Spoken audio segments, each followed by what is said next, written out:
Good morning, ladies and gentlemen. I am Meadsyreplays and welcome back to OP replays. Now, today we've actually got two replays. Usually on my OP replays, I only do the one replay because I want that replay to stand out and it deserves its own video. Whereas today, I've been given two fantastic battles and they are both in the Object 268. So I thought I would just put them both together and you can see just how good this tank can be in the correct hands.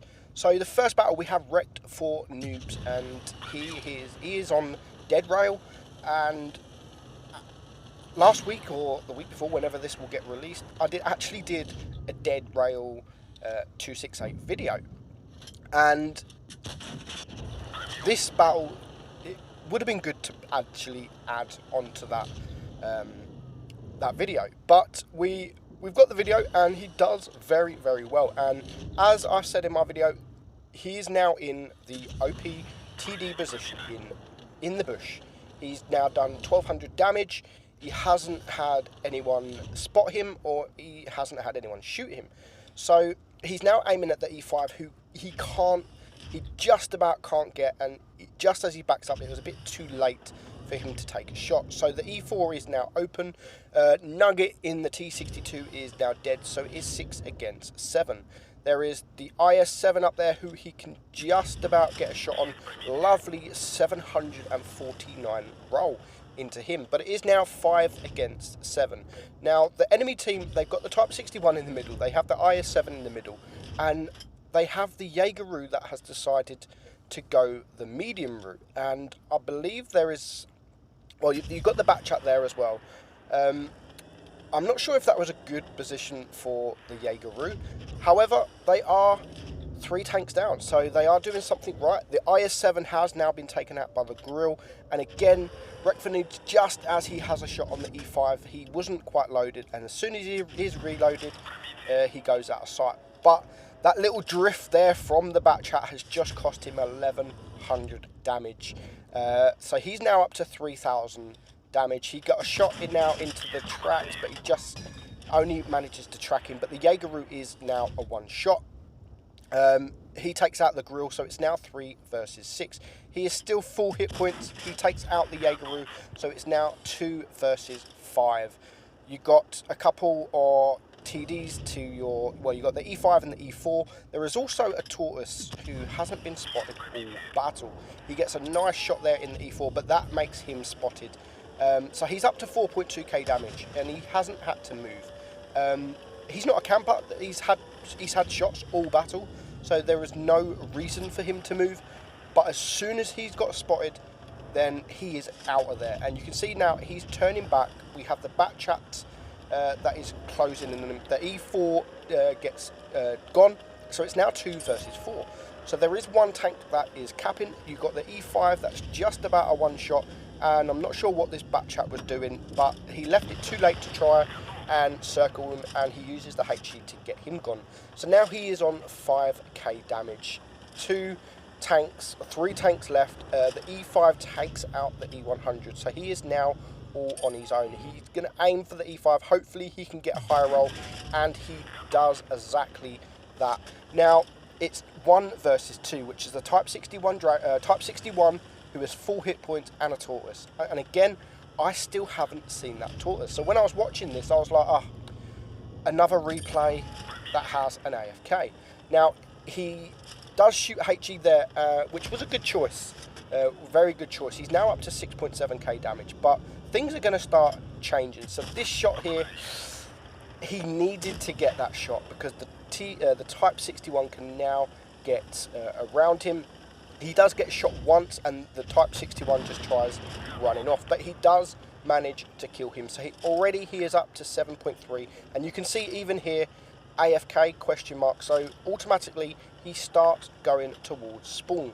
Now the worst thing possible is about to happen. He's on his way to red spawn, and as soon as he comes up this hill, as soon as he's spotted, there is the Tortoise, and he's aiming at him, he's facing him.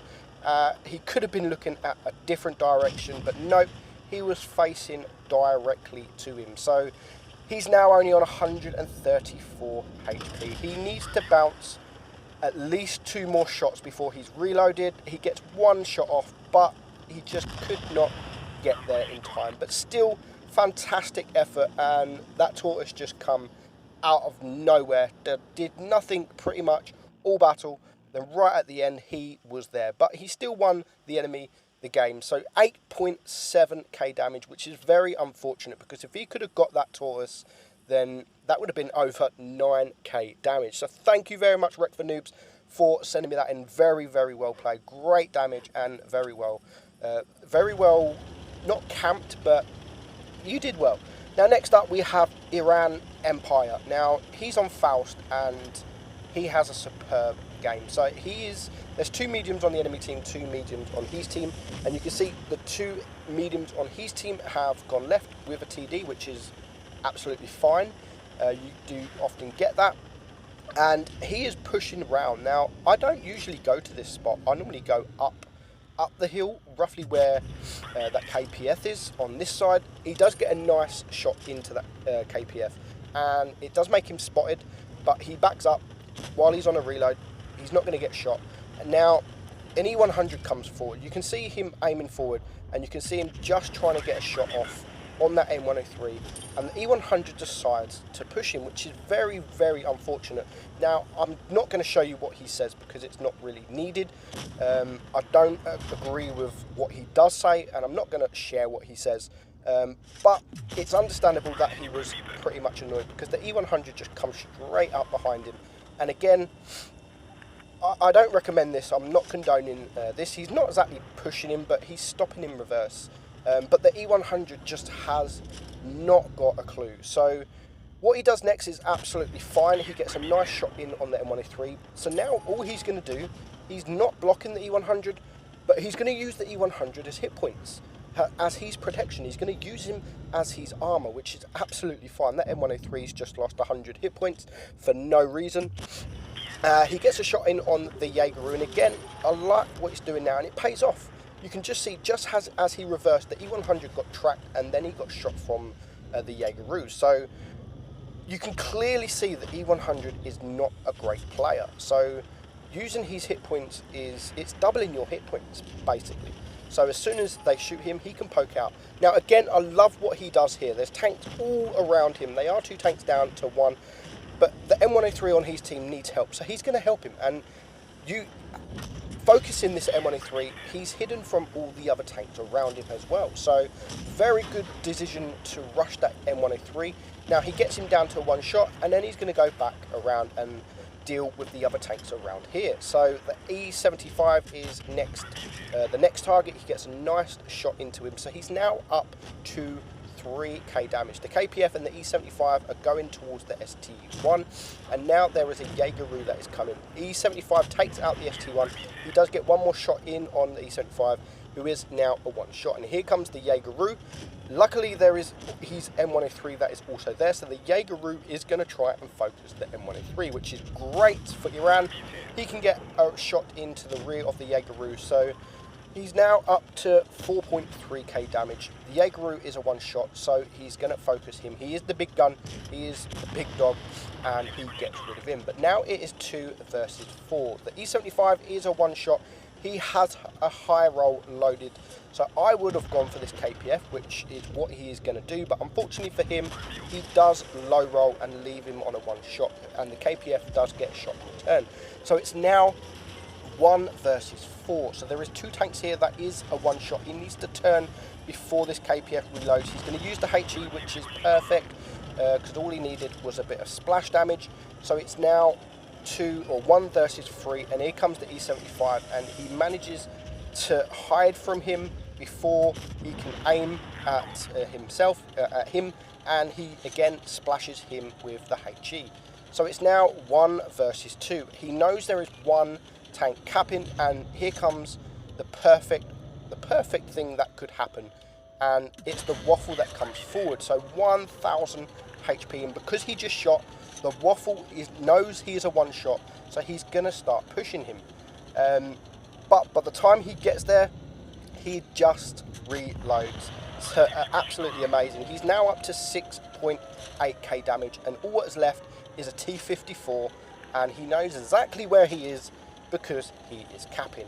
Stupid decision from the T-54. He should have helped the team. If he was helping the team, especially the two heavies at a time, he's on 1400 damage. He could take 3 shots. So bad decision from the T-54 to start capping. So he gets 1 shot into him.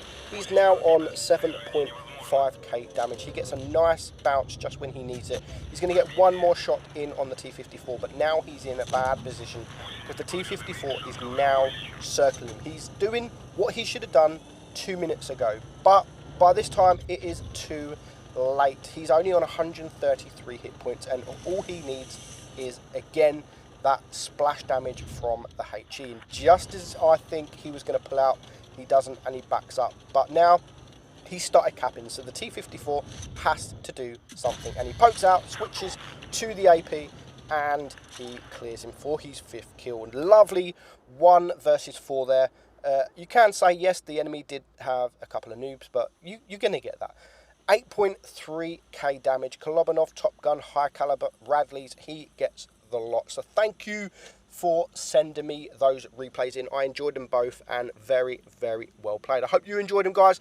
Please hit that subscribe button.